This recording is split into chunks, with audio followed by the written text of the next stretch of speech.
Hi there, I just had another memory card failure.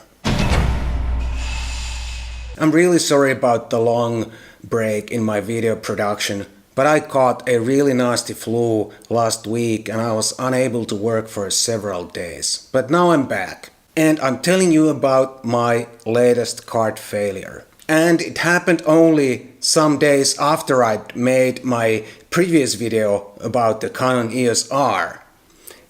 And on that video I told you how lucky I've been not to have much problems or many problems with memory cards. Anyhow, this time the problem is not what you usually think about when you think about memory card problems or memory card failures. This time it was a mechanical failure, nothing to do with the electronics inside this card.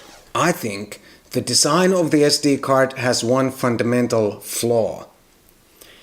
And the flaw is this little switch on the side of the card that acts as a write protection switch or something like that. I don't know if anyone ever uses this switch, but I know that it's very easy to put it into a wrong position by accident, and then when you put that card inside your camera and start taking photographs or whatever, the camera won't do anything, of course, because it thinks the card is write protected. And another problem with SD cards is that sometimes the construction is really cheap. And that's exactly the case with this SanDisk card. And this is the very card that failed the other day. Sometimes the cards want to disintegrate, like this card.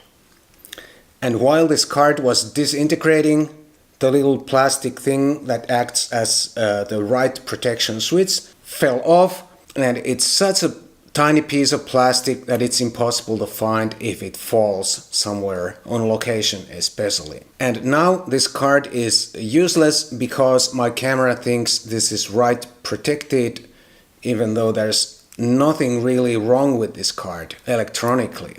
Let me recommend you something that will save you a lot of trouble in the future.